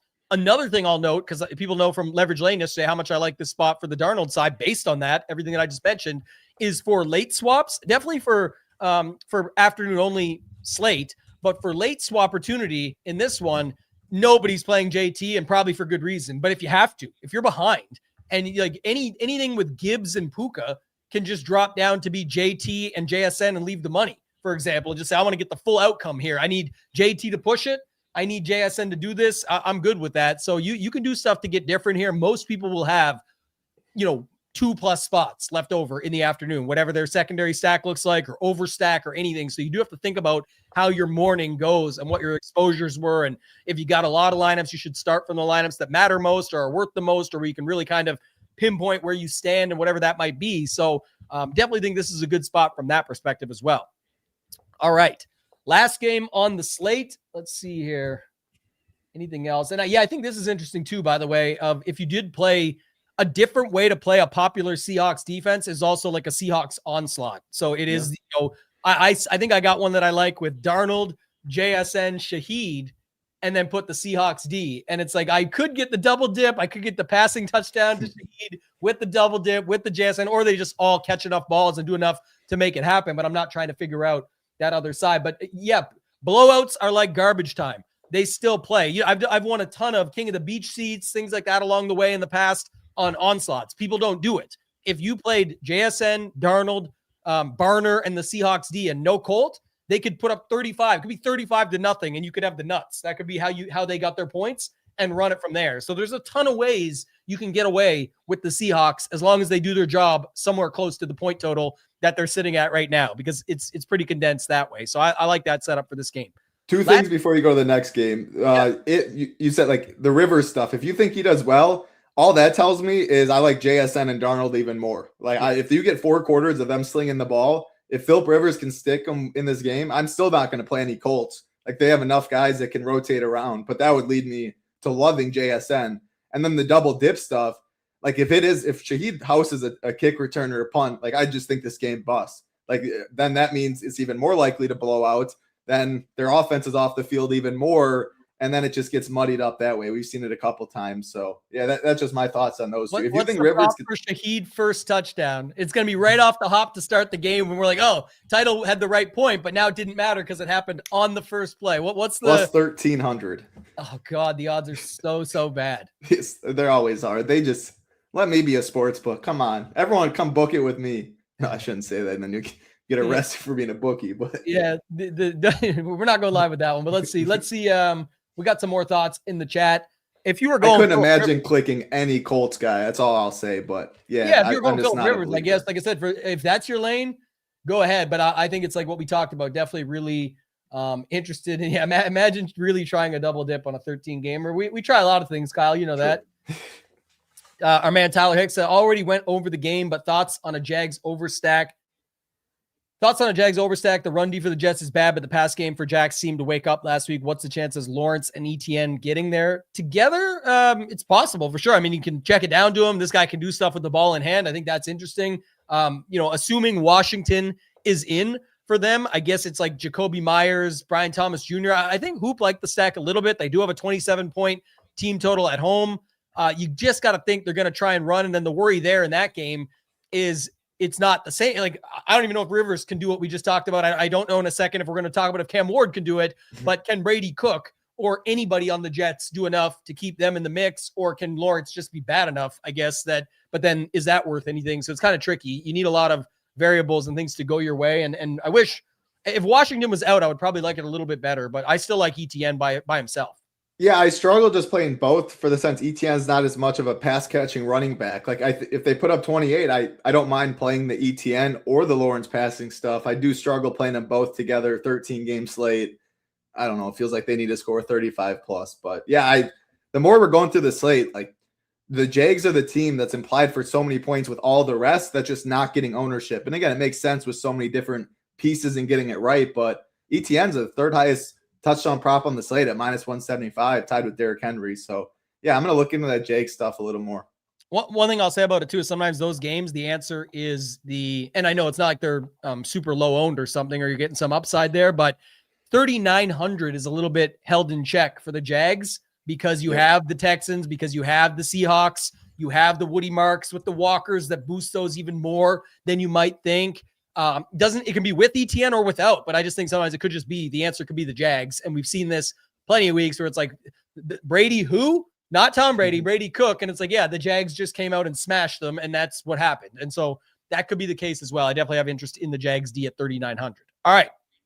Last game of the slate title, making good time. 90 minutes still on a 13 gamer, but we got the Titans at the 49ers. We hit it off the top with Hoop's grand scheme overview, and in the afternoon again with the McCaffrey news, like the late ad yesterday, and then, but he's fine right away. But they made sure to put back on there is this in case they end up keeping him under wraps, and they don't bring him out and bust him out fully. And like, hey, well, you saw he popped up on the thing on Saturday. Like anything could happen. Like they don't like to disappoint the fans. They do it sometimes. So could be saving him for down the stretch. But what's your thoughts on McCaffrey and then the rest of this game here? Last one of the slate.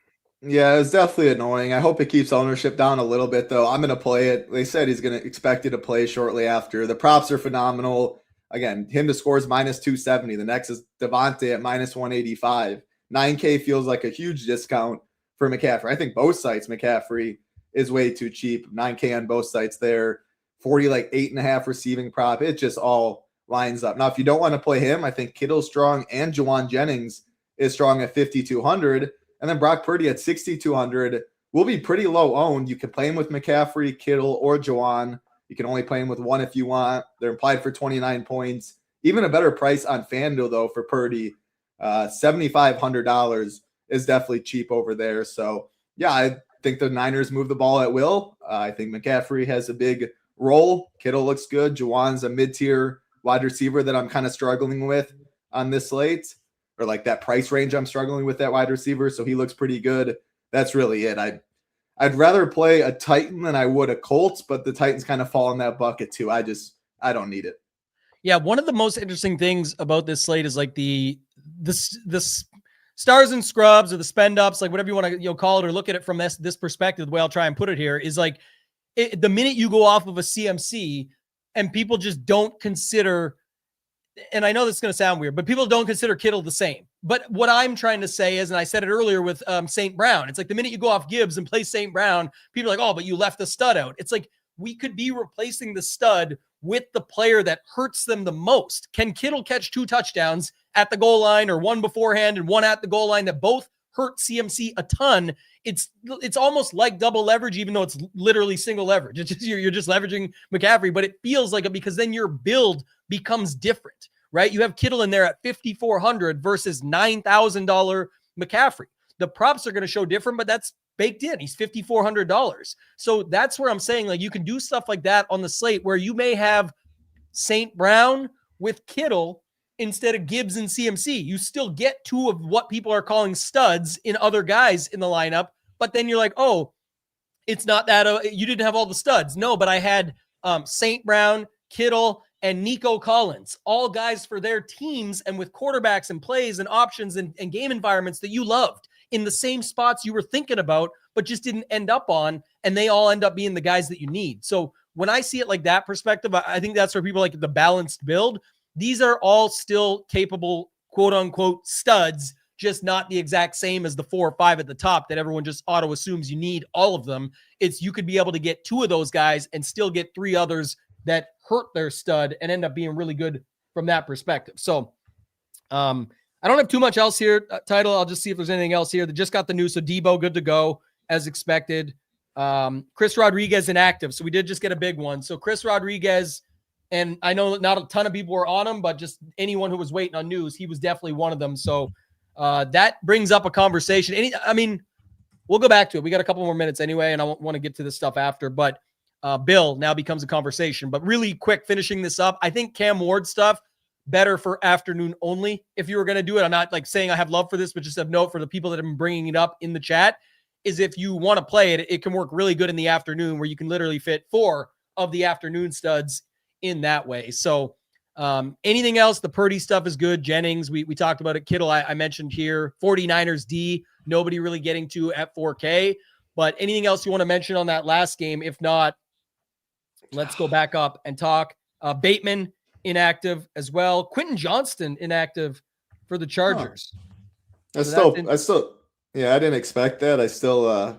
They're implied for like 18 points. They have Hampton Vidal as a run first team with, McConkey hasn't been great. I still don't love that. It's interesting though. The C-Rod stuff's the most interesting. The problem is because Bill's 4.4K, kind of like we talked about Chuba, like the appeal is just no one's in that range that's really viable. But McNichols is heavily involved. Like they've got away from Bill. Like it was week 8, week 9, like he was the starting running back. Week 6, mid-year, he was the starter, and then his snaps have continued to go down, which is obviously concerning. They were running 3, McNichols, C-Rod, and Croxy Merritt. It's a 13-game slate. Like you're giving up there's opportunity costs at running back, like we're talking. You get on a different build, it's cheap, but by no means do I love it. McNichols, 4,100. I don't know. I'm going to definitely have to see the projections, the props, all of that. Yeah, maybe I prefer McNichols than Croxy. I don't know. I feel like I think Croxy's going to be more their first down, maybe second down back. McNichols rotating on some base. And then third down, I truly don't have a strong grasp, though. My lean right now is, yeah, I know Woody's a lot more chalky and Kenneth Walker, but if you find that like 1K-ish to get to them, like you're getting Woody will hardly come off the field today without Nick Chubb, implied for 28 points at home. Yes, he's chalk. Kenneth Walker, big home favorites as well. There's a lot more risk when you're clicking one of those guys, and 13 game slates, I try and minimize my risk if I can. So I still don't think I love it, but yeah, I'm definitely excited to see what the props are and the projection is. But right now, I still don't think so. Yeah, this is the thing. Like, I don't think he's getting carries. We're talking, I think it's more of they're already underdogs in this game, and it depends on how you see it going. But with some pieces there, some not. But if he's passing it more, that would be the guy that he's checking it down to. Yeah, so I said McNichols I said Croxy Merrick's more base first and second, and McNichols more third down pass blocking catching. Yeah, for sure. People are starting to mention it now. It's popping up. He's only a pass catcher. Yeah, like even though I'm saying, Phoenix even mentioned it. So yeah, the news, and we just got the Chubb official. Like that was going to be expected. Benford out for Buffalo. The chat just mentioned as well is one of the right here. Whoa, Benford out. He's their number one guy. So yeah, could be interesting for whoever you think gets it right. I know people want to bring up the Diggs revenge game stuff again, so that's fine. Like he's 6K. Definitely think somewhat interesting there. I do think this is a good point. Maybe they have to throw the ball a little more, and Mariota, Terry McLaurin gets a little more interesting. That didn't pop in my head right away, but I think, yeah, maybe that's the approach I take after all of it. Like C-Rod has been their best between the tackle, or at least they've been most willing to give C-Rod the ball in between the tackles the most. Maybe they don't like it as much. Maybe Mariota runs the ball a little more. Yeah, that's a good point. It's definitely possible. Still shrinks that game up a little bit more too, where it could still just be like now you've got even less to think about, right? You've got Mariota, you got McLaurin, you got Debo. If you want to put Ben Sinnott in there, you could. You've got Dart, you got Tracy, you got Robinson, Slayton, Johnson. I mean, there's tons of ways to still get different within that game. So I think that makes it somewhat interesting. Trent McDuffie out for the Chiefs. Man, so interesting when you get the double note on that one. Like, again, not a ton of interest in this spot. Like I said, it's really tricky because on that side, but if you've got no Quentin Johnston, Ladd, Keenan, like it does shrink it up a little bit, and then no McDuffie on the other side. So I don't know. Maybe we see a little bit more there back and forth, but it's pretty tricky trying to get those guys right. So, yeah, Giants not good against the run. People know that. So Bill could be a thing too. Oh, we'll wait. The projections will come out. We'll get you guys the updates. The Stone will update. We'll have everything done within the next 15, 20 minutes or so is my guess. By the top of the hour, you'll be good to go with an hour still to be able to put all these thoughts together and finalize. Title, any final thoughts from you before we get out of here? No, it was a fun show. Again, 13 games. Maybe once we've had a 13-game slate. 5 in the afternoon window. Be around your computer for late swap for sure. On slates this big and stuff, ownership does get spread out more. Like I know a couple people have, I don't want to call anyone out by name, but like some people are like seeing their own teams and kind of correcting themselves. Like I don't need to get this crazy, like 1% owned people in their lineup and stuff. That's not how you need to. It's actually, I think, the wrong way to play NFL DFS, especially on a slate this large. You can play good plays that I don't want to bring up Genty. I don't love them today, but you can play the guys that are actually be on the field a lot with real props, real this that just aren't getting as much ownership for whatever reason. Leverage of common build, like we said, 2 tight ends will be popular. Spend up receiver, do different things, but you don't have to be, all right, it's a DK game. It's an Inamura game. I got to play Phillip Rivers. Like there's a fine line between different and crazy, in my opinion. So sure, try and avoid the craziness. But yeah, good luck to everybody. Again, enjoy the best ball sweats. Good luck to Gary. Anyone in the final, that's a heck of a lot of money up top to be playing for. So absolutely enjoy that. And yeah, everyone out there. I mean, unfortunately, the NFL season's winding down. Do not take these days for granted. I am pumped to sit on my couch and watch some football all day. Yeah, I love it. Week 15 is always a favorite. I mean, like you get 16, 17, then 18 gets a bit tricky, and then it's the playoffs are the best too. So lots of the short slates, tons of good stuff coming up. We will have day 2 of the 12 days of SHIPmas coming out on X at ShipItNation. You can follow us there, turn on the notifications. Today's one is another fun one. Yesterday we did your favorite holiday movie. Today, I'll give it to the people that stuck around so you can be ready for it. It's your favorite holiday drink that you like. I show off mine, and there's a little spoil. I'm not gonna spoil it all. It's a fun little video. They're all less than a minute, so it's just having some fun. We always love to give back, as you guys know. Wrapping up Ship It Games next week as well, so you can still get in on the fun. Make sure to join the nation. You can use code SHIP19, get 5 days for $19.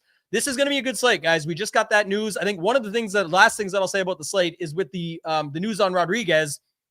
Whether people end up on Bill or McNichols or whatever they choose to do, it can change the slate a little bit, just because now if you've got like a Woody Marks plus a Washington running back, you've only got room for one of CMC, Gibbs, whatever. But now you can see people playing 2 to 3 much better wide receivers. So there is going to be some different builds. I hope you didn't build yet. If you did, make sure you're thinking about this stuff. If you want to put in what you've already got and stick with it, if you want to add more, or if you want to go back and change it all. But I got my lineups ready to go. We'll get to those now. Thank you guys for watching. Make sure to tap that thumbs up, subscribe to the channel. For Title, for Hoop previously with us, for myself, ToeTagginTambo, let's ship it.